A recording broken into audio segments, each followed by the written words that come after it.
You're listening to the 95 Podcast from the team at 95 Network, where we host conversations specifically designed to support leaders in small and mid-sized churches.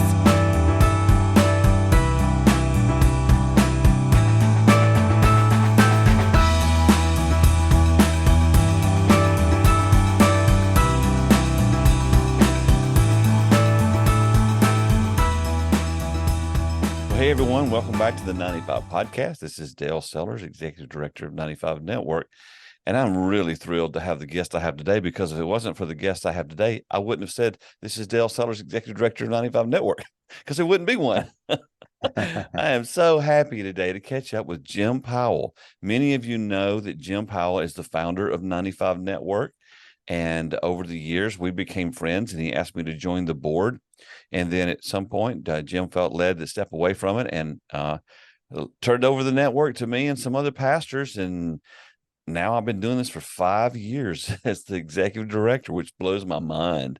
And so many cool things have happened. But Jim, this was your dream, and I hopefully you're proud of what we've been doing. We've been trying to help as many pastors as we can.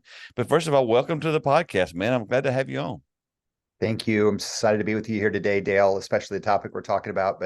And I'm excited to be connecting with you again and 95 Network. Very proud of the work you're doing, and it's so exciting to see and to follow. Well, thank you, man. Take a few minutes and kind of catch us up. So when I'll let folks kind of know, when I met you, you were in Peoria, Illinois, pastoring Richwoods Christian Church, doing that, busy man, and leading 95 Network. And then since then, there's been some changes in your life. So kind of catch us up. So I started 95 Network, there in Illinois, where I was pastoring Richwoods Christian Church. Just got overwhelmed between, everything, trying to run a multi-site, church, and the network. The network was growing. The church was obviously good size. And then on top of that, I had some family issues, some health issues with my wife. And I just got burned out, and it became evident to me that I wasn't giving my best to the network, and I wasn't giving my best to the church, and I wasn't feeling very well. I wasn't very healthy physically or spiritually. And so, after a season of probably, it was at least a year, I just felt like it was time to pass off, and it was the right thing to do. And so we passed the baton to you, and you've taken it, run with it, and taken it to the next level. And still the best days are in front of 95 Network. I then had another year at my church there in Illinois at Richwoods, but even at that point, it just continued to felt like I just felt like the well dried up, like Elijah. Yep. And the Lord said, it's time to move on. And so God gave me a vision of pastoring in a retirement community. And so now I'm in Arizona, in Sun City, West Arizona. I pastor in a 55 and up community that's about a quarter of the size of my last church. But I tell you, I'm in God's will. I love it here. I'm healthier and content in this season of life. Well, I can assure you, every pastor listening right now goes, it must have been God's call if you went and intentionally took on the group of old people, because they typically are the ones that give the pastors the hardest time. And so, but I have kept up with you, and you seem to be thriving and having a great time there. I know your kids are doing well, and so I'm just excited for you, excited for what's happening here, and also for the example you set. When it's time to move on, pastors tend to don't do that very well. We don't transition well. We hold on too long, sometimes because our identity is wrapped up in it. Sometimes our finances are wrapped up in it. But it's just an admirable story to see how you stepped out in faith. And God has continued to bless 95 Network. God's continued to bless Richwoods, and now you're there being blessed as well. So I'm really thankful for the example you set. Thank you. Yeah, and I tell you, man, I've had people say to me, I can't believe like you went to a smaller church, because we have this mentality that everything's about bigger, and you got to climb the ladder. Yep. And, it's just silly, it really is. And I tell you, it's the best decision I made. This is where I'm supposed to be. I'm content. I'm much healthier, Dale. Ministry is more fun because I'm not overextended. Yep. I'm able to be more present with my family situation. And so, yeah. And before we dive into the topic of the day, you also wrote a book that I want to make sure we highlight, because I want to include that in the show notes. Tell us a little bit about your book. So in 2013, I wrote a book called Dirt Matters, The Foundation for a Healthy and Vibrant Church. And the whole focus is on developing culture, trying to develop a healthy culture inside of a church. And so I felt proud about that. The book was built on the parable of the prodigals. I'm sorry, not the prodigal, but the sower, Mhm. and also around the fact that I had grandparents that were farmers, and learning the lessons of the sower with having grandparents that were farmer. My grandparents had farmland, and they had one plot of land that was maybe 80 acres, but one half of the field produced twice the harvest of the other half of the field. Really? And if you were to look at the field, you could not tell the difference, but underneath the soil was different. And I use that as the analogy to step into the parable of the sower, Mhm. and that so often churches are infatuated with what takes place above the ground. Mhm. And the reality is, if we're not healthy below the ground, if we're not healthy spiritually, God's word is never going to produce the fruit in us and through us that he desires. Well, health has been the focus of 95 Network since I've been leading. Is that, yes, we want your church to grow because we want you to reach lost people. We want you to impact your community. But if you're not healthy, we really don't want it to grow because it's just a bigger mess. And so that has been our whole focus and our heartbeat as well. And so it's just great to see the DNA and the heart behind even while you began 95 Network, to see it continue on. And I'm so thankful for our friendship. But today we're going to talk about a topic that I know nothing about. And I have not done a lot of research about it because I wanted to be more, maybe the word's naive in the hosting today, so that you could guide us. We're going to talk about AI in the church, so first of all, you reached out to me yesterday and said, "Man, we got to talk about this. This can help small churches." So tell us what AI is and why you got involved or interested in it. So first of all, I'm not an expert. I'm learning. Mm-hmm. I'm not a techie. I absolutely hate dealing with software programs. I hate learning new programs. Like if I have, Microsoft Word works, I want to stay with it. I don't want to be upgrading Amen, programs. bro. Amen, brother. That's right. I'm not a techie guy, but I am a pragmatist. And when I find something that works, that I think helps me do my work, I gravitate towards it. And the journey started for me with artificial intelligence. I was talking to my son who just finished his freshman year at Northern Arizona, and he said, "Dad, there are kids that are doing papers using AI." And he goes, "They're acing these papers." He goes, "There's nothing to it. You just tell it what you want, and it prints out your entire paper." And he goes, "These kids are acing these papers." And he said, some of the teachers are struggling with, they've got programs that will be able to tell you if it's plagiarized or not, but they're trying to figure out, how do we catch, people that are using AI. Mm-hmm. So I downloaded the app, played with it a little bit, wasn't really impressed. And then I was listening, of all things, to a podcast from some economists that were talking about the economy, and they were talking about the explosion in AI stocks, Nvidia and Apple and these things. And they were saying, are these things overvaluated? Right? They're trading 80 times above their valuations. Wow. And there was one guy who said they're not overvalued. And he began to talk about the benefits of AI and how it works. And it intrigued me. And so I jumped back into it. And Dale, when I did, I was blown away. Really? And now, as I've done more and more with this stuff, these apps, I am just blown away. And I really believe that this is a transition point. I think that using artificial intelligence and things like ChatGPT is going to have the same effect on our world that the internet has had, and the same effect that smartphones have had. You and I remember what it was like to do that before that. We've lived through that transition, and we can't imagine what it was like without that. AI is going to do the same thing in every area of our life, and it's going to affect the church for better and for worse. There's incredible dangers and risks here, but there are tremendous upsides. Well, see, that scares me a lot because, we focus, most of our focus is in the small and mid-sized church arena. And we've been trying for the last few years just to try to get folks to update with social media, their website, and really embracing the opportunities that are available to reach people. Basically everybody's online today. And we can all sit back and say, hey, that's not of God, or we can embrace it and use it in a way that's positive. And so I guess what I'd like for you to do is take a few minutes and say, okay, we've heard of AI, but just kind of tell me about how it works and why it's relevant for the church. Yeah. Well, first of all, let me stop and build on the comment you just made. Many of us are familiar with the verse in the Old Testament. The men of Issachar understood the times and knew what Israel should do. Mm-hmm. We have to understand the times we're living in. And people that want to timestamp their life and their ministry and say, well, they didn't need the internet in 1950 and the good old days with the tent revivals. I had someone at one of our conferences tell me, do you think Paul would have had a website? And I'm going, yeah, he sure would have. I said, do you think he would have walked everywhere when he could have flown? Yeah, right. But Exactly right. it was like the mindset, Well, and you look at the, people who really understand history. I mean, understand that the value of the Pax Romana and the Roman road system made Yes. missionary journeys so much Yes. more effective. Paul was able to, these trade routes, many of Paul's journeys he took were ship routes and they were road routes. They were roads that were paid by the Roman government to get from city to city. Yeah. And so it wasn't like he was out there like, paving new roads and climbing over briar patches. Hmm. So yes, I really believe that. And so we have to understand the times we live in, and it's not going backwards. Now, if you want to live in Lancaster, Pennsylvania, you can go for it. Yeah. But most of the world, this is where it is. And so with AI, it's artificial intelligence. Now, first of all, there's multiple different kinds of artificial intelligence. Okay. So, for example, there's video or visual artificial intelligence. This is where you see self-driven cars. It's Hmm. able to scan the things, they see stuff, they're able to say, go here, don't go there, the light's red. So these self-driving cars are being used more and more, they're being developed. That's a form of artificial intelligence. Most of us that have a smartphone, we have used voice recognition, which is a form of artificial intelligence. It takes our words, it's voice to text, right?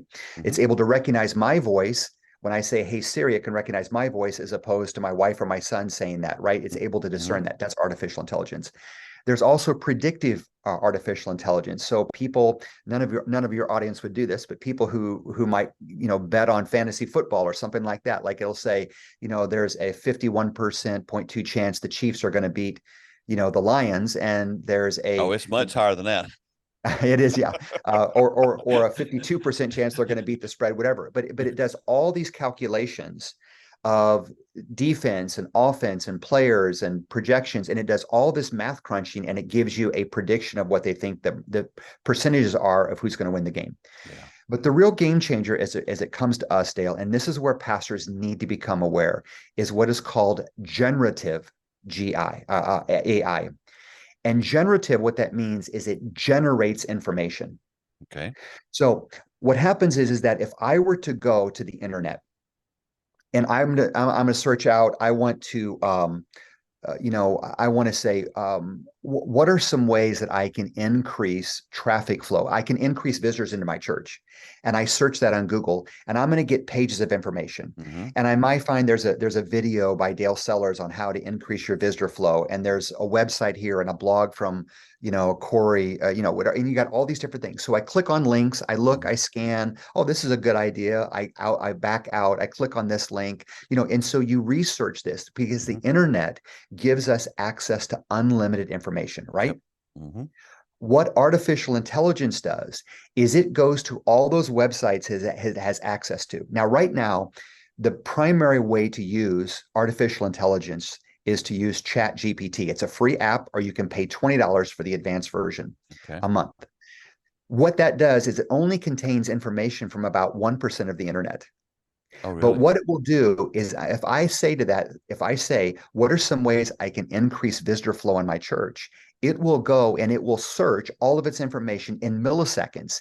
And rather than giving me 20 pages of websites that I have to sort through, Sure, it will give me 5-7 responses. Wow. Develop an environment. So as a matter of fact, I gave you a sheet here. You don't have to put it up here, but I actually did this search. And so here's what ChatGPT said when I said, how are some ways this I is can a generate? literal thing you've done. You've done this. Literally, All right. I typed this in. What are some ways to generate visitors at my church? Okay. It says there are several ways to generate visitors at a church. Here's some suggestions. A welcoming environment. Create a warm, inviting atmosphere for your church. Ensure that visitors feel welcome and comfortable from the moment they arrive. Community outreach. Engage in outreach activities to connect with local community. It goes on. It gives multiple things. These are not trite responses. No. They're concise, they're good. It goes down at the end. Special events, organize special events or programs that cater to specific interest or needs within your community. This can include seminars or workshops, holiday celebrations, family-oriented events. You can engage with local media, reach out to newspapers, radio stations, online platforms to share news about your church, upcoming events, or community involvement. Media coverage can help raise awareness and attract visitors. Community partnerships. Then it goes the very last paragraph, and I love this last paragraph. Remember, building a strong, welcoming community is a key to attracting visitors. By focusing on meaningful connections, genuine hospitality, and relevant outreach, you can create an environment that draws people to your church. That is what was generated to Wow. my question that says, what are some ways to generate visitors? So it goes, Dale, and it scans through all the information on the internet, and it generates a response. Wow. I can go and I can go to ChatGPT and say, give me a presentation for a 15-minute speech on quantum physics and the effect that the effect of quantum physics on third world environments. And it will generate a 20-minute speech for me. I don't know anything about quantum physics. Yeah. You understand? And this is the power of this tool, is that it generates this information for you, and it's not trite. This is really good suggestions. Did you do any other questions? Did you test it with any other questions? Oh, I've got tons of them. You got any more examples you can give us? I got more examples. Okay. All right. So here's one. A Fascinating. couple of days ago, I went to the hospital, visited somebody who had been transitioning to hospice, and I thought, I wonder what ChatGPT would say. So I say, this was my question. What are some words that might, or what are some Bible verses that might offer hope to people that are facing end of life? ChatGPT, Dale, in 2 seconds, this is my response. Certain Bible verses offer comfort, hope, and peace that can be shared with someone close to death. Here are a few that may be appropriate. Gives me Psalm 23, Revelation 21:4, John 14, Psalm 16, 116, 15. It gives me 10 different Bible verses. And then once again, after these 10 Bible verses that are printed out for me, here's the last paragraph. Listen to this. When sharing these verses, it is crucial to approach the person with empathy, understanding about their personal beliefs, considering the context of their situation. Ensure that the verses you share and the message resonates and offers genuine comfort. Good gracious. It's like it's mentoring a young pastor. Yeah. Don't just throw a Bible verse at them, is what it says. I asked Mhm. for it gives me 10 verses, and it says, but remember the spirit in which you're sharing these verses. That's how to a question, what are some verses I can share? It generates the verses, and then it gives me the context about how to share those. I could say, okay, these are great. Give me 10 more. It's going to give me 10 more verses. Wow. And Dale, it's all like this. So it's mind blowing. it's mind blowing. Yeah. So what would happen? You and I have all done this. We prepare for a lesson. We're like, oh, I'm looking for some verses on peace, and we go to our commentaries, or we go to one of our study books, or we go to Google and we say, give me verses on peace. Mhm. And it's like 25 verses on peace and 40 verses on peace. And we open a link and we deal with pop-ups and we scan through these verses. Then we click the next link. Once again, ChatGPT does this in less than 5 seconds. I don't have to go through 20, 30, 40, spend 20 minutes going through verses. It saves me massive amounts of time. And you say you don't get the ads and stuff either? No ads. Oh, wow. That's amazing. It generates it. Now, at some point that may change. I'm sure. But right now there's no ads. It's just generates information. This is known as generative AI. It generates the information. Now, let me give you one more example before we move on. Okay. To tell you how important this is, Dale. Right now that we're recording this, the first half of August of 2023, Hollywood is having the Writers Guild are on strike. And if you were to search online, you're going to see that the main issue is compensation, and then it's royalties on streaming services. But when you get beyond the money, the next issue, and you're going to go anywhere you look, it's going to say artificial intelligence. Let me tell you why. Because Hollywood has been using AI to write scripts. Comics are using AI to set up their outlines for their sets on comedy. Musicians are writing music with artificial intelligence. They're not writing it and using a program to refine it. They're saying, here's the lyrics, write a song in this kind of a tone or a tempo, and it's generating the music for them. Writers in Hollywood are using AI to generate sitcoms and to write dramas, etc. And here's the thing, Dale. The people in Hollywood know how effective it is. They know it's not producing trash. Yeah. It's great stuff. And the average television show in Hollywood has between 5 and 15 writers. But with AI, they only need 1 or 2 writers, and AI is all you need to do a sitcom. And the writers know that. And part of the reason they're on strike is because they know that AI can take all of their jobs. Instead of having 15 writers on a show or 12 writers on a show, it really only takes 1 or 2 with AI. That's scary. It's insane. Gene and I watched 60 Minutes did a show earlier in the spring this year about this entire topic, and Gene and I watched it, and we were just fascinated. And they were showing like what robots can do, but they really spent a lot of time on AI, and it's a little scary, actually. It is. So, And because some of us are scared to step into it or hesitant because it is scary, but there are huge benefits. And we'll talk about some of the dangers here in a little bit. yeah. So let me ask you this. This is kind of a tangent, but you would be a person to speak to this. I have not understood in the years I've led 95 Network and been in ministry. Do you have a vibe or a feel of why churches have been so hesitant to embrace online activity? I know the value of being in person. I'm not putting that down, but Absolutely. it just seems like it's not just that we lag behind, which we tend to do in the church. It's like we just flat out refuse to do it. Do you have any thoughts on why we do that? Yeah, I think because given the choice, Dale, almost every single person will choose the security of the past over the uncertainty of the future. That's so good. Our flesh will almost always choose the security of the past, what is known, over the uncertainty of the future. And so if you're not used to dealing with web pages or online, it's uncertain. And so people are scared, they're hesitant. So instead, which is what the church has done for 2,000 years, it's easier, just like the Pharisees, to dig in our heels and say, I'm going to stick to what I know rather than trust God and to step into what is unknown. But when you look at the New Testament, the moves of God in the New Testament, you look at moves of God throughout history, almost always is when they step out in faith, as opposed to trying to preserve and hold on to the past. And I'm not talking about the message or the word of God. I'm talking about methodology. Yeah, well, I mean, the very people who put Jesus on the cross were people who were trying to just maintain what they'd always had, Yes, right. and they missed it. They And I missed guess it. that's my concern. I personally, I've been saying this for a while. I personally believe we're in a reformation. I believe on that how we do church moving forward, specifically in the United States, has changed and is changing, and you can miss that if you're not careful. And this is just another area where it's just like we're just kind of closed off to it, Yeah. Dale, I'm in a 55 and up community here. And so we are working, I'm working. I mean, I'm one of the young guys in my church. At 58, I'm one of the kids, right? Yeah. Seriously. But even in a church like mine, where we have retirees, we have seniors, we have what we call super seniors, which are people like, over 89.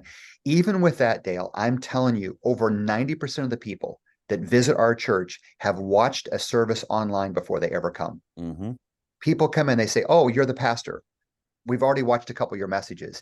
And churches who don't understand the use of technology and the benefits it will bring, they're missing opportunity, because people, the internet is a gateway for people to visit your church. They're going to go shop there before they ever come visit. It's And when scary how many people are just like, here's a great quote. So when I first started leading 95 Network, we had a pastor, we were doing a conference, and a pastor made this statement. He says, well, when I don't understand something, I just avoid it. And like that was a noble it was not a noble statement. I think that's kind of what we've been seeing too. Yes, and at least they're honest. God bless them if they're honest. Yeah. But you've got to step into, and you don't have to spend a lot of money to do a landing page. No. You don't have to spend a lot of money to do this stuff. You can do something. A landing page is just a simple page that says, hey, and your landing page could say, hey, we're a simple church with simple people, but we'd love to have you come visit us, right? But just something that says, we're here, come see us. You don't have to have all this generation. You don't have to have all of your information like you're a mega church. Just something simple that people can go to. You connected us to a guy named Seth Waters last year or the year before that, and Seth actually will build a church a website for $500, a nice like 4-page website with it. I mean, it's not a Cadillac, but it's sharp and it's functional, and very few people have taken advantage of that. Sometimes it leaves me scratching my head. Let's do this. We're going to take a short break, and when we come back, I want to talk to you about what maybe some of the dangers or concerns are about AI. So a short break. We'll be right back. Thank you. Back with Jim Powell talking about AI, artificial intelligence, and I'm not intelligent at all in this arena, and so that's why I brought in the expert. No, actually, just in case you just tuned in, Jim called me yesterday, was just so passionate about this, and I'm like, hey man, I want to hear what you got to say. So we've talked up this point of what it is. What are some concerns you have, or what are some dangers that might be in play for the church? Well, okay. And so we'll talk about dangers, but I want to be sure we get the benefits too, because Okay. there are some very significant benefits. But let's talk about the dangers. First of Okay. all, is accuracy. It's not 100% yet. It's getting better all the time. They Hmm. use a mode of learning. It's called something feedback, whatever, with human feedback. But basically, AI is always learning from itself. It's learning from its mistakes. They Think talked about about that on that how, 60 Minutes yeah. thing a lot. Yeah. So imagine how you and I have seen over the last 10, 12 years, 15 years. Imagine how we've seen the iteration and the evolution of Wikipedia, right? At one point, Wikipedia was a laughing stock as far as history and information. Hmm. Over time, as they have better policing, better policies, more people doing it, it's getting more and more reliable, right? Hmm. Well, AI also learns from its mistakes. And furthermore, right now, like ChatGPT is only accessing about 1% of the internet. As it gets more and more usage of the internet, more and more information, it's going to learn, and it has to have human feedback as well. But right now, it's not 100%. Hmm. So there are stories of people that have gotten in trouble using ChatGPT to generate information that's not 100% factual, and they Okay. just sort of quote. So you still have to be able to Pastors never do that. never do that. That's right. So you've got to be able to vet it. The second concern, though, is an ethical one. Hmm.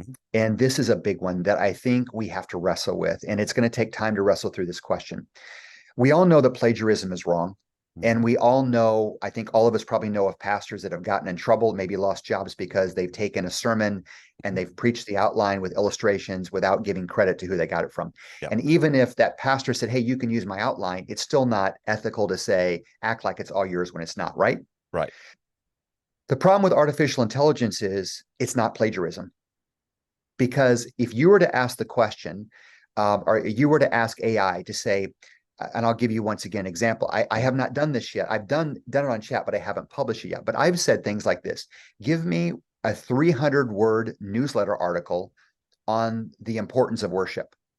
Give me a 400-word newsletter article for my church newsletter on the benefits of prayer.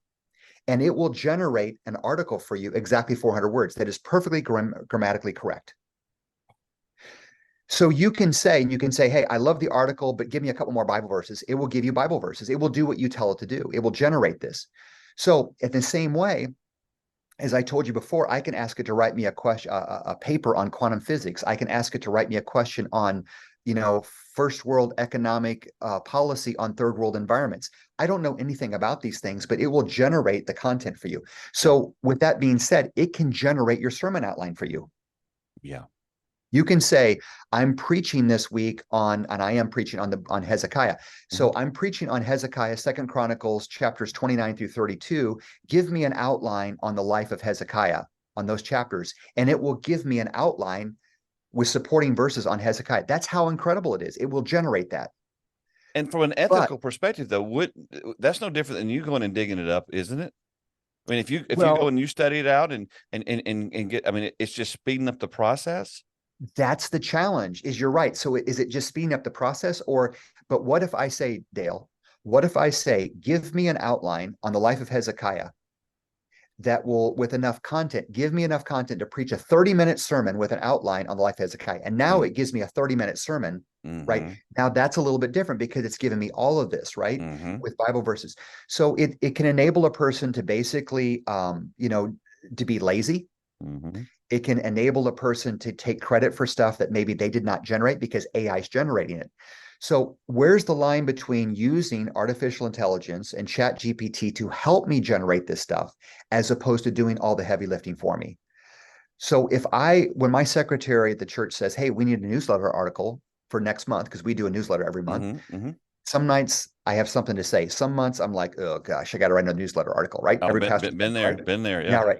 And so if I were to say, well, write me a 300-word, newsletter article, and then I write my name to it, I'm not sure I feel comfortable doing that, because it's generating this whole thing, and it may be biblical and good, and sometimes they're great articles, but they're not really mine. You understand? That's the tension that I'm not sure where these lines are.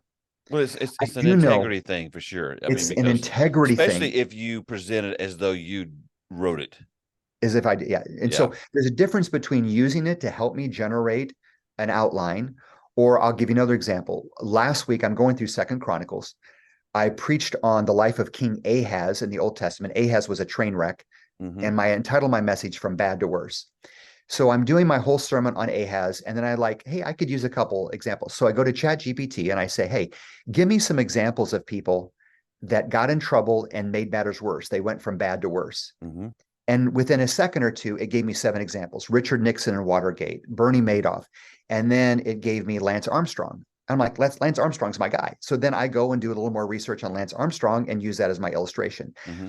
That's one of the ways that ChatGPT can help me, and it multiplies my time. It's so much quicker. Speeds things up, because you would have done that anyway. I would have done that anyway, Yes. but I would have had to go through multiple web pages to try to find examples. I'm searching. This is not good. This is not good. It may take me 30, 45 minutes to get the right illustration, where this does it and streamlines it in a tenth of the time. Does that make sense? Yeah. So that's helpful. But when I cross that line, I'm like, you generate my sermon for me. That's not quite the same. You know what I'm saying? Yeah. The other thing that concerns me about this is, I'm a doer, right? I mean, I like to do things for You're the kingdom. Pastor. And so, yeah, right. But sometimes as spiritual leaders, we can get so caught up in what we need to do that we're not always dependent upon the Lord, right? That's where I wanted to go with this. It's just, okay, Yes, right. Where's the Holy Spirit in this? Where's the Lord?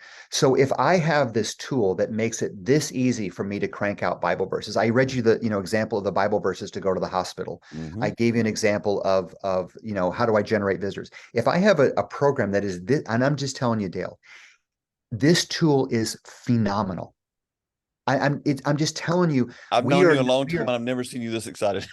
Dude, I'm just telling you, it blows me away. And the more I get into it, because I haven't even talked to you about plugins or add-ons. Mm-hmm. There's so much stuff you can do to this. It's incredible. And I believe that it's a tsunami that is just still way out there that hasn't even begun to build yet. I mean, John Maxwell and guys like that, they've always had researchers. And so I can see from, in some ways, that's what this is. It's your researcher. Yes. But faster. Faster. So exactly right. So when you go back to the benefits, it is. So you think about, Dale, these guys that pump out a book a year, these mega church pastors. Yes. You and I both know what's the dirty little secret. They have ghostwriters. Yes. They preach a sermon series. They have a ghostwriter who writes the sermon stuff. They're not writing hardly any of that or any of it at all. And they're putting their name on a book every year. Like, how do they write a book a year and do everything they're doing? They're not writing the book. They have ghostwriters. Mm-hmm. Sometimes we have assistants that will do research for us, right? Mm-hmm. College professors have student assistants or, research assistants. I need you to go research this right here. And then he stands up or she teaches a class with all this information that they had the other students do all the work. Lawyers have paralegals. Exactly right. Yep. So this is a way for us to be able to multiply our time.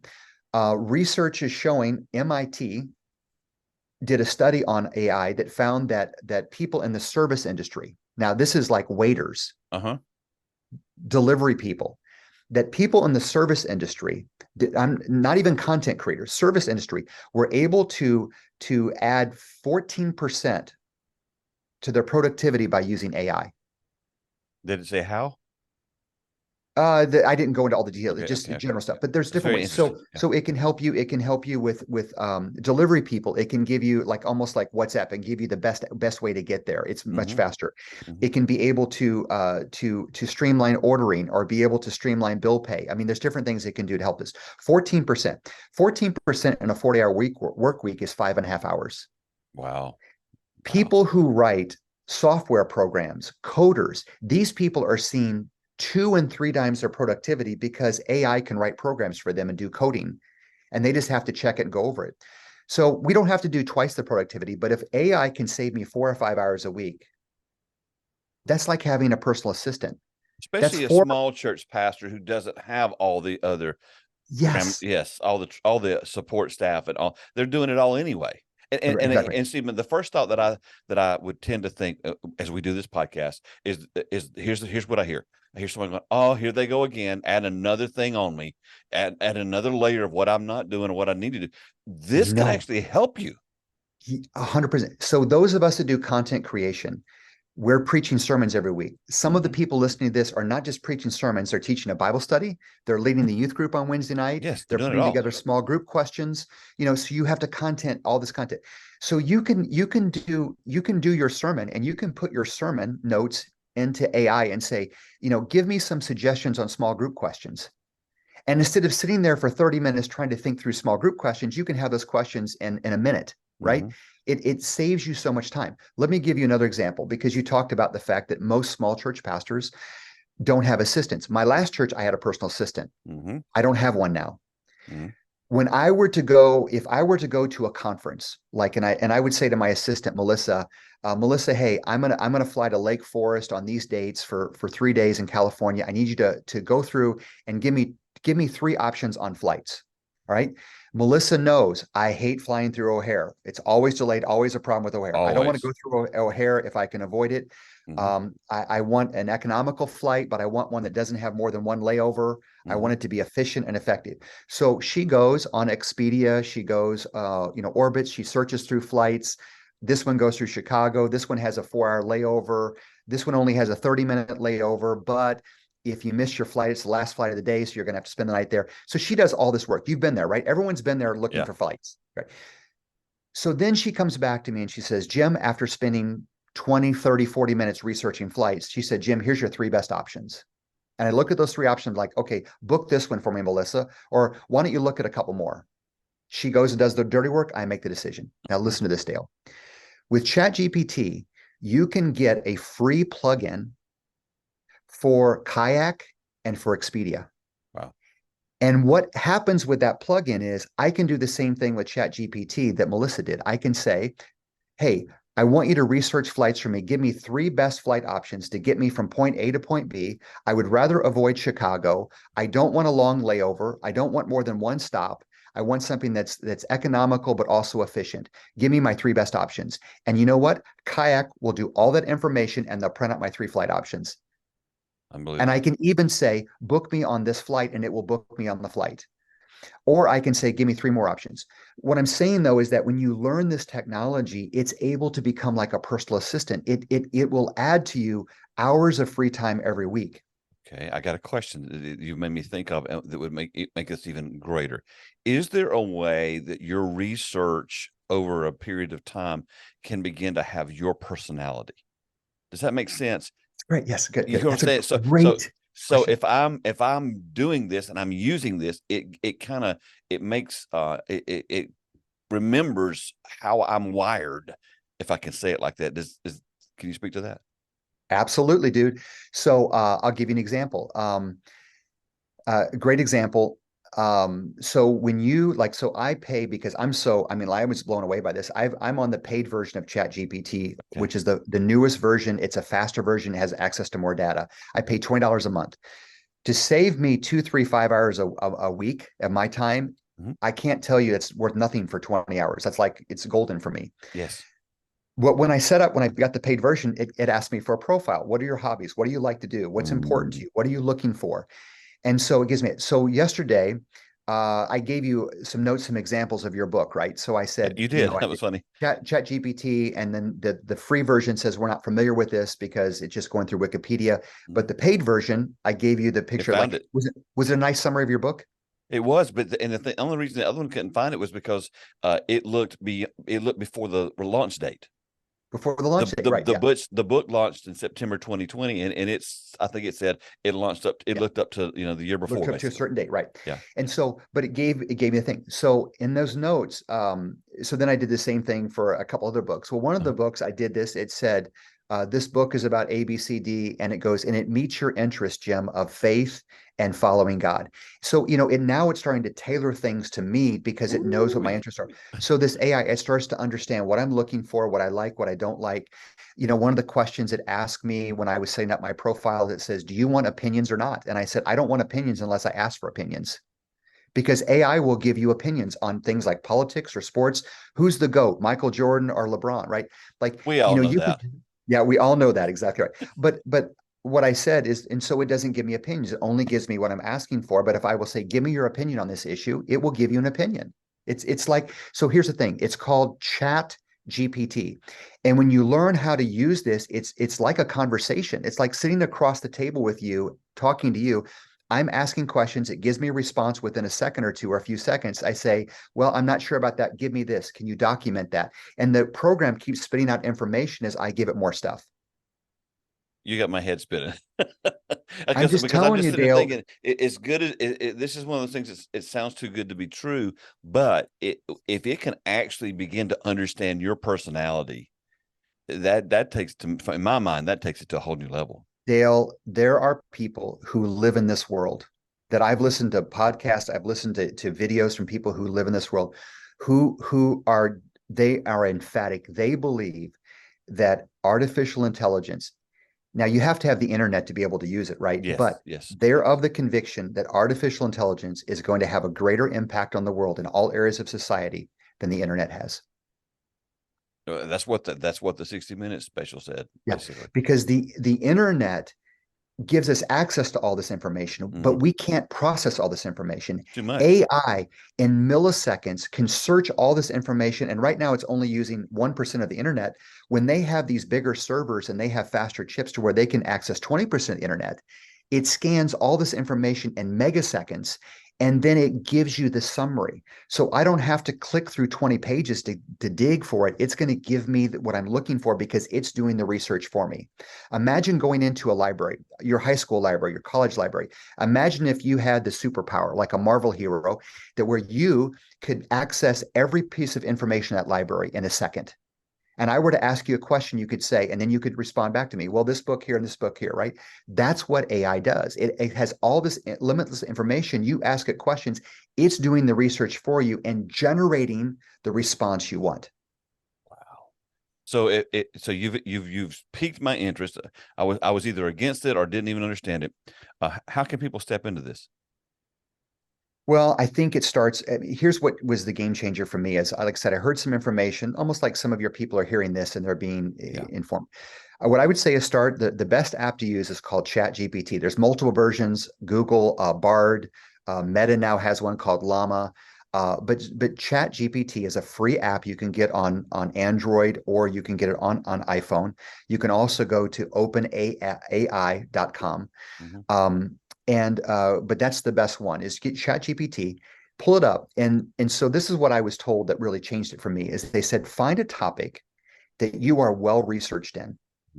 All right. A topic that you know like the back of your hand very, very well, or pick a topic that you're passionate about and start having a chat, a conversation with the app about that. And so when you get a response, go, I'm not sure I agree with that. Or can you expand on that more? Can you give me more clarity to that? What about this? Like you can begin to have this interaction with the chat and it will give you more information. So when I did this, like I said, I played with it before. I didn't really have interest. So after I watched this presentation, I'm like, okay, I'm going to do it. So I got it. I'm like, what do I know about? What do I like? Well, I love pickleball. I collect vintage baseball cards and football cards, right? So I like collecting cards. And then of course I know a lot about, a little bit about church. And so I asked some questions about sports cards. And then I'm like, okay, I'm going to give it this. Here's the question I asked Dale. I said, tell me the difference between egalitarian and complementarian theology. That was current. And within 1 or 2 seconds, it gave me this 3-paragraph summary. And I'm like, I could not have written a concise summary that good myself. There's no way I could have. So then I'm like, well, tell me more about complementarian theology. Tell me more about egalitarian. What are some Bible verses used to support egalitarianism? What are some Bible verses that are used against egalitarianism? And Dale, every time I ask it a question and going deeper and deeper, it just gives me more and more content. I was blown away by the responses I got. That was the day I was hooked. That was the day I'm like, this is a game changer. It sounds to me like you trust it. I don't trust it with 100% accuracy, but I trust it. Do you have a percentage right now you feel that you trust it? Oh, I would say 90%. I think Okay. the information I'm getting is 90 plus percent. I think that the studies have shown it's about, in that kind of a range. And they call them hallucinations, which are mistakes. Yeah. But it's always learning and it's always growing. Sure. And there's just no doubt it's going to get better in time. But the accuracy already is great. But you've got to be careful. But I trust it, Dale, and I just believe with all my heart that this is a tool that we can use. And here's the thing. So often the church is late to step into these tools. Oh, we're always late. Or 20, 30 years behind. Yeah. So let me give you one more warning that concerns me about this. Is part of the danger of AI is that it's taking all the information off the internet. All right. We know there's not everything on the internet's true. Yeah, absolutely. All right. So the way that AI gets better though is it takes more information on the internet, processes that.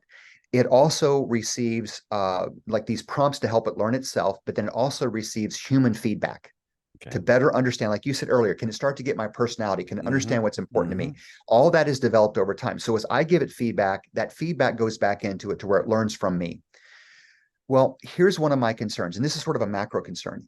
If Christians are not using this tool, what happens if you have atheists or agnostics that are driving all these tools? They're able to shift that and to be able to sort of undermine certain elements of faith. Does that make sense?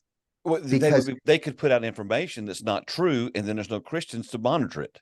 exactly right. And they can be able to do all the prompts. So imagine Wikipedia, right? So if Wikipedia, if it's all run by people that are non-believers, right, it's the information is going to be skewed. You've got to have certain balances to be able to say that's not necessarily true, or I agree. We've got to be giving it feedback from a Christian perspective, because I'm just telling you, dude, in the next couple of decades, it already is taking over every element of our society. You and I have read blogs. We've read AP news stories that we thought was written by a person that was generated by AI. Yeah. We've watched videos on YouTube that have been edited by artificial intelligence, not by a person. We've used it on our phone. Drive-throughs, you have stores that are now going to artificial intelligence in their drive-throughs to where you think you're talking to a person, but the computers are so smart, it's hearing your order, it's generating your order, and it doesn't go to a manager until there's a problem. I mean, it's affecting every area of our life. We just don't know it yet. And through generative AI, we have an opportunity to participate in this process. It can make our lives more productive. It can feed creativity to make us better communicators. And so we have to understand that, along with the risk and the dangers involved. I did a podcast last year with Jason Hamrick, and we talked about virtual church, virtual ministry, and there are literal churches in America who have virtual pastors. Everything they do is in the virtual world. And again, we didn't do much with that here at 95 Network. That's just kind of not in our space. But this is in our space. This could actually help us if we could somehow get people to understand. You cannot have that view that the pastor I mentioned earlier had. When you don't understand something, you avoid it. You got to check it out. And isn't that what you would say? 100%. And because if you check into it and you're like, this just isn't for me, I'm telling you, your kids and your grandkids are going to do it. Right? The churches down the street are going to do it. So at least you need to understand what's taking place around you, right? We need to understand the times we live in. But some of the people that are listening, I believe, are going to experiment with this, and they're going to find out how much time and energy they can save by doing this. And that time and energy they're saving is giving them margin to go visit people, to pray with people. Now, it can never replace my daily devotions. It can never replace my prayer life, right? But what it can do is hopefully give me a little more margin so I can do those things, so I can do other elements of ministry that are only dependent upon me. AI can't make a visit for me. It can't witness to a person down the street that just lost their child in an accident, right? Only I can do that. But if it can give me time of all the stuff in my office, it gives me margin to do those other elements of ministry. And not only that, it will feed your creativity. It will make your preparation time more productive. Well, we've been saying for a while, especially in the small church space, we're really known more for doing 20 things poorly instead of 1 or 2 things well. And every pastor, if they don't come to a conference or something like that, the comment usually is, "Well, I'm just so busy." And I'm like, doing what? If you're so busy, if you're doing things that are not productive, then that's on you. And this is an opportunity, based on what you're sharing with me. This is an opportunity for people to learn how to create margin and be more efficient, even managing their own schedule and their calendar. Yeah. So like I said, download the app. Do it at night when you're home. You're watching a ball game, football. We got preseason football, right? We want to watch, but we don't really care. Get your app out. Start having some conversation with ChatGPT. Talk about football. Talk about, how the Clemson Tigers are going down. They're tanking. They're falling apart. It would definitely come back and say that's not true. But you can talk about things, and I think most people, when they start to see this and then talk about some church stuff, ask some questions like, how can I increase visitor flow? What are the benefits of a small church over a big church? Mm-hmm. Ask that question. And I'm telling you, Dale, people are going to be amazed at some of the responses they get. What are some Bible verses I can give to somebody who is going through a divorce? Like ask these kind of questions and wait and see what kind of content you get generated to you. Yeah. And like I said, it's not 100% accurate, but you're going to find, I think most people are going to be blown away about what they can do and how this tool can help them. Well, just because it says something doesn't mean you have to use it either. So, I mean, it just 100%, right. Opens up more and more. We could go on for hours about this, but as we wrap up the podcast, you are so passionate about this, and this has been so informative. What is your hope out of our podcast together? What is your hope for our pastors, our listeners that are listening today, what they would get out of this? I would say two things. One is I hope that they will not bury their head in the sand, but they will just be aware that this is there and it's not going away. Yeah. In 1980, a guy by the name of Alvin Toffler wrote a book entitled The Third Wave. And the premise of the book, Alvin Toffler was a futurist. He was the first person to talk about the information age. He predicted paperless offices in 1970, right? But in the third wave, he said there are three waves in history, in recent Western history. There's the agricultural age, where farming became more efficient, more productive, more common. Then there was the industrial age. We began to build infrastructure and mass production of food and cars and everything else. He said, and then this was 1980, we are now in the information age. We've lived that the last 40 years, haven't we? Yeah, that's what we know. I believe, Dale, my conviction, I've heard nobody else say this, but I believe we are entering the fourth wave. The same way we look back and we don't argue with the agricultural revolution. We don't argue with the industrial revolution. We don't even argue with the information revolution. We are going to enter into AI revolution, which is all about what to do with all this information we can't process. How do we use this information? That's the AI. Think about this. Think about you go to your doctor and you've got a problem and you tell him there's symptoms. He's trying to process your illness. They can't figure it out. They send you to Mayo Clinic, or maybe they send you to Johns Hopkins. And now you talk to 5 doctors, and in a team approach, they try to troubleshoot your illness. Are you with me? Mm-hmm.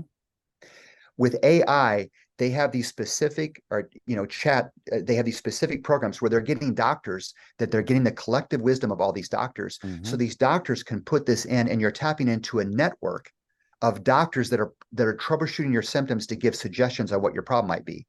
I mean, this is how it's going to affect every element of our society to give better outcomes to all the information we have available to us. Wow. And the church can use this in the same way. Wouldn't that be great?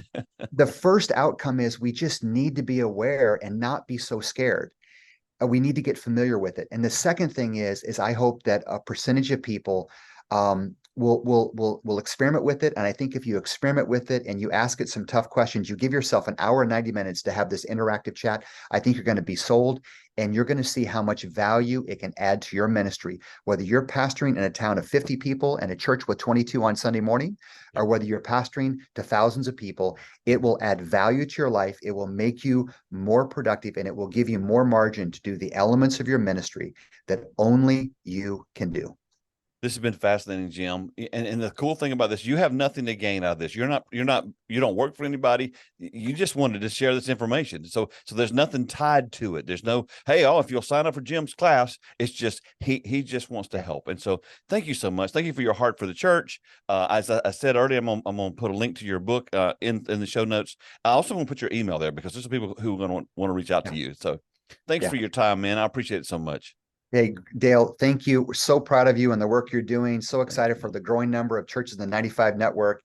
And it's all about the kingdom, man. And I just want to encourage our churches to keep being faithful. Just be faithful, trust the Lord, and may God, by his grace, extend our borders of influence. Thanks for listening to the 95 Podcast. We look forward to sharing another episode with you next week. In the meantime, visit our website at 95network.org. The website is loaded with great resources created for small and mid-sized church leaders. Until next time, have a great week.